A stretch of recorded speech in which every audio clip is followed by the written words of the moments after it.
Hi friends, ಹೇಗಿದ್ದೀರಾ? ಎಲ್ಲ ಚೆನ್ನಾಗಿದ್ದೀರಾ ಅಂತ ಅಂದ್ಕೊಳ್ತೀನಿ. ವರ್ಣಿಕಾ ಅಡುಗೆ ಮನೆಗೆ ಸ್ವಾಗತ. ಇವತ್ತಿನ ವಿಡಿಯೋದಲ್ಲಿ ಆಲೂಗಡ್ಡೆನ ಬಳಸಿ ತುಂಬಾ ರುಚಿಯಾಗಿರುವಂತಹ ಒಂದು ಸೈಡ್ ಡಿಶನ್ನು ಯಾವ ರೀತಿಯಾಗಿ ಮಾಡೋದು ಅಂತ ನೋಡೋಣ. ಅನ್ನ ಸಾಂಬಾರು, ಅನ್ನ ರಸಂ ಜೊತೆ ಎಲ್ಲ ತುಂಬಾ ರುಚಿಯಾಗಿರುತ್ತೆ ಅಂತಲೇ ಹೇಳ್ಬೋದು. ಇದನ್ನು ಮಾಡಲಿಕ್ಕೆ ಮೊದಲು ನಾನಿಲ್ಲಿ 2 ಮೀಡಿಯಮ್ ಸೈಜಿನ ಆಲೂಗಡ್ಡೆನ ಚೆನ್ನಾಗಿ ಸಿಪ್ಪೆ ತೆಗೆದು ಈ ರೀತಿಯಾಗಿ ನೀಟಾಗಿ ಸ್ಲೈಸಸ್ ಆಗಿ ಕಟ್ ಮಾಡಿ ತಗೊಂಡಿದ್ದೀನಿ.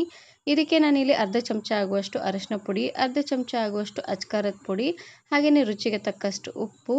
ಇದಕ್ಕೇ ಲಾಸ್ಟಿಗೆ ನಾನಿಲ್ಲಿ 2 ಸ್ಪೂನ್ ಆಗುವಷ್ಟು ಕಾರ್ನ್ಫ್ಲೋರ್ ಹಿಟ್ಟನ್ನು ಹಾಕ್ಕೊಳ್ತಾ ಇದ್ದೀನಿ. ಕಾರ್ನ್ಫ್ಲೋರ್ ಹಿಟ್ಟನ್ನು ಹಾಕ್ಕೊಳ್ಳಿ, ಗರಿಗರಿಯಾಗಿ ತುಂಬಾ ಚೆನ್ನಾಗಿ ಬರುತ್ತೆ. ಹಾಗೆಯೇ ಇದಕ್ಕೆ ನಾನಿಲ್ಲಿ ಲಾಸ್ಟಲ್ಲಿ 1 ಚಮಚ ಆಗುವಷ್ಟು ಗರಂ ಮಸಾಲಾನ ಹಾಕ್ಕೊಳ್ತಾ ಇದ್ದೀನಿ. ಹಾಗೆಯೇ 2 ಚಮಚ ಆಗುವಷ್ಟು ಶುಂಠಿ ಬೆಳ್ಳುಳ್ಳಿ ಪೇಸ್ಟನ್ನು ಹಾಕ್ಕೊಳ್ತಾ ಇದ್ದೀನಿ. ಶುಂಠಿ ಬೆಳ್ಳುಳ್ಳಿ ಪೇಸ್ಟನ್ನು ಸ್ವಲ್ಪ ಜಾಸ್ತಿ ಅನ್ನೋಂಗೆ ಹಾಕ್ಕೊಳ್ಳಿ, ತುಂಬಾ ರುಚಿಯಾಗಿರುತ್ತೆ. ಇವಾಗ ಎಲ್ಲವನ್ನು ಚೆನ್ನಾಗಿ ರೀತಿಯಾಗಿ ಮಿಕ್ಸ್ ಮಾಡ್ಕೊಂಡು ತಗೊಳ್ಬೇಕು. ಉಪ್ಪು, ಖಾರ, ಅರಿಶಿನ ಪುಡಿ, ಗರಂ ಮಸಾಲ ಹಾಗೆಯೇ ಶುಂಠಿ ಬೆಳ್ಳುಳ್ಳಿ ಪೇಸ್ಟ್ ಎಲ್ಲ ಒಂದಕ್ಕೊಂದು ಚೆನ್ನಾಗಿ ಬೆರೆತು ಈ ರೀತಿಯಾಗಿ ಆಲೂಗಡ್ಡೆಗೆ ಹಚ್ಕೊಳ್ಬೇಕು. ನೋಡಿ, ಅಲ್ಲಿವರೆಗೂ ಚೆನ್ನಾಗಿ ಇದನ್ನು ಈ ರೀತಿಯಾಗಿ ಮಿಕ್ಸ್ ಮಾಡ್ಕೊಂಡು ತಗೊಳ್ಬೇಕು. ಇದಕ್ಕೆ ಎಕ್ಸ್ಟ್ರಾ ನೀರೇನು ಹಾಕೋದು ಬೇಡ. ನಾವು ಮೊದಲೇ ಆಲೂಗಡ್ಡೆನ ಕಟ್ ಮಾಡಿಕೊಂಡು ನೀರಲ್ಲೇ ಹಾಕಿರ್ತೀವಿ ನೋಡಿ, ಅದರಲ್ಲೇ ಸ್ವಲ್ಪ ನೀರಿನಂಶ ಇರುತ್ತೆ. ಹಾಗೆಯೇ ಶುಂಠಿ ಬೆಳ್ಳುಳ್ಳಿಯಲ್ಲೂ ಸ್ವಲ್ಪ ನೀರಿನಂಶ ಇರುತ್ತೆ, ಯಾಕಂದರೆ ನಾವು ಸ್ವಲ್ಪ ನೀರನ್ನು ಹಾಕ್ಕೊಂಡು ಗ್ರೈಂಡ್ ಮಾಡಿರ್ತೀವಿ ನೋಡಿ. ಹಾಗಾಗಿ ನೋಡಿ, ಈ ರೀತಿಯಾಗಿ ಚೆನ್ನಾಗಿ ಇದನ್ನು ಮಿಕ್ಸ್ ಮಾಡ್ಕೊಂಡು ತಗೊಳ್ಬೇಕು. ಈ ರೀತಿಯಾಗಿ ಮಿಕ್ಸ್ ಮಾಡಿಕೊಂಡು ಒಂದು 10 ರಿಂದ 15 ನಿಮಿಷವರೆಗೂ ಹಾಗೆ ಇದನ್ನು ಬಿಟ್ಟು, ಅದಾದಮೇಲೆ ಇವಾಗ ನಾನಿಲ್ಲಿ ಫ್ರೈ ಮಾಡ್ಕೊಳ್ತಾ ಇದ್ದೀನಿ. ಫ್ರೈ ಮಾಡಲಿಕ್ಕೆ ನಾನಿಲ್ಲಿ ಒಂದು ಅಗಲವಾಗಿರುವಂತಹ ಪ್ಯಾನ್ಗೆ ಒಂದು 5-6 ಚಮಚ ಆಗುವಷ್ಟು ಎಣ್ಣೆನ ಹಾಕ್ಕೊಂಡು ಶಾಲೋ ಫ್ರೈನ ಮಾಡ್ಕೊಳ್ತಾ ಇದ್ದೀನಿ. ಇದನ್ನು ಡೀಪ್ ಫ್ರೈ ಮಾಡೋದಕ್ಕಿಂತ ಈ ರೀತಿಯಾಗಿ ಶಾಲೋ ಫ್ರೈ ಮಾಡ್ಕೊಳ್ಳಿ, ತುಂಬಾ ರುಚಿಯಾಗಿರುತ್ತೆ, ಹಾಗೆಯೇ ಟೇಸ್ಟಿಯಾಗಿರುತ್ತೆ. ಎಣ್ಣೆ ಎಲ್ಲ ಚೆನ್ನಾಗಿ ಕಾದ್ಮೇಲೆ ಇವಾಗ ನಾನಿಲ್ಲಿ ಒಂದೊಂದೇ ಆಲೂಗಡ್ಡೆನ ಹಾಕ್ಕೊಳ್ತಾ ಇದ್ದೀನಿ. ಪ್ಯಾನ್ಗೆ ಎಷ್ಟು ಹಿಡಿಸುತ್ತೆ ಅಷ್ಟನ್ನೇ ಹಾಕ್ಕೊಂಡು ಚೆನ್ನಾಗಿ ಇದನ್ನು 2 ಸೈಡು ಫ್ರೈ ಮಾಡ್ಕೊಂಡು ತಗೊಳ್ಬೇಕು. ಉರಿನ ಪೂರ್ತಿಯಾಗಿ ಮೀಡಿಯಂ ಫ್ಲೇಮ್ನಲ್ಲೇ ಇಟ್ಟು 2 ಸೈಡು ಚೆನ್ನಾಗಿದು ಫ್ರೈ ಆಗೋವರೆಗೂ ಫ್ರೈ ಮಾಡ್ಕೊಂಡು ತಗೊಳ್ಬೇಕು. ನೋಡಿ, ಒಂದು ಸೈಡೆಲ್ಲ ಚೆನ್ನಾಗಿ ಬೆಂದಾಗಿದೆ, ಮತ್ತು ಈ ರೀತಿಯಾಗಿ ಹೊಳಸಿ ಬೇಯಿಸ್ಕೊಳ್ತಾ ಇದ್ದೀನಿ.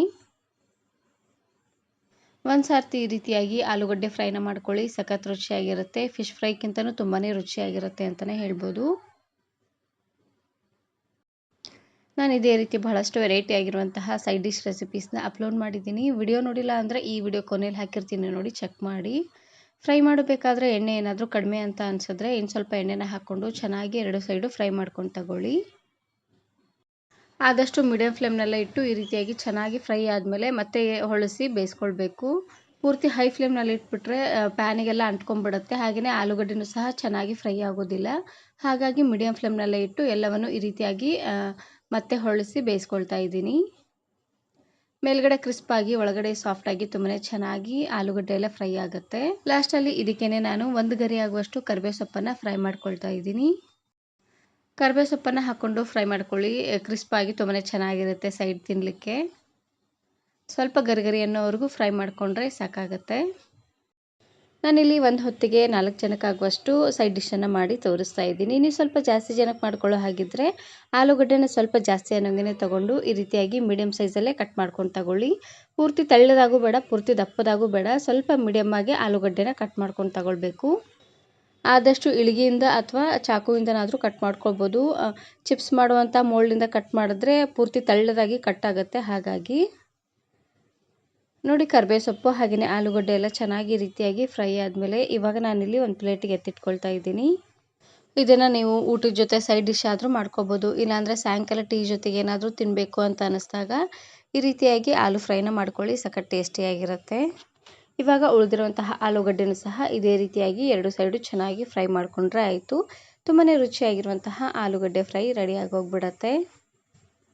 ನಿಮಗೆ ಬೇಕು ಅಂದರೆ ಇದಕ್ಕೇ ಸ್ವಲ್ಪ ಚಿರೋಟಿ ರವನ್ನು ಸಹ ಹಾಕ್ಕೊಂಡು ಮಾಡ್ಕೊಳ್ಬೋದು, ಅದು ಕೂಡ ತುಂಬಾ ಕ್ರಿಸ್ಪಾಗಿ ಚೆನ್ನಾಗಿರುತ್ತೆ. ಇದನ್ನು ನೀವು ಸಿಂಪಲ್ಲಾಗಿ ಅನ್ನ ಸಾಂಬಾರು, ಅನ್ನ ರಸಮು ಹಾಗೆಯೇ ಅನ್ನ ಮಜ್ಜಿಗೆ ಜೊತೆ ಎಲ್ಲ ಸರ್ವ್ ಮಾಡ್ಕೊಬೋದು, ಸಖತ್ ಟೇಸ್ಟಿಯಾಗಿರುತ್ತೆ. ಹೊರಗಡೆ ಕ್ರಿಸ್ಪಾಗಿ ಒಳಗಡೆ ಸಾಫ್ಟಾಗಿ ತುಂಬಾ ರುಚಿಯಾಗಿರುತ್ತೆ ಅಂತಲೇ ಹೇಳ್ಬೋದು. ಈ ವಿಡಿಯೋ ಇಷ್ಟ ಆದರೆ ಈಗಲೇ ಒಂದು ಲೈಕ್ ಬಟನನ್ನು ಕ್ಲಿಕ್ ಮಾಡಿ, ಫ್ರೆಂಡ್ಸ್ ಆ್ಯಂಡ್ ಫ್ಯಾಮಿಲಿ ಜೊತೆಗೆ ಶೇರ್ ಮಾಡಿ. Thanks for watching.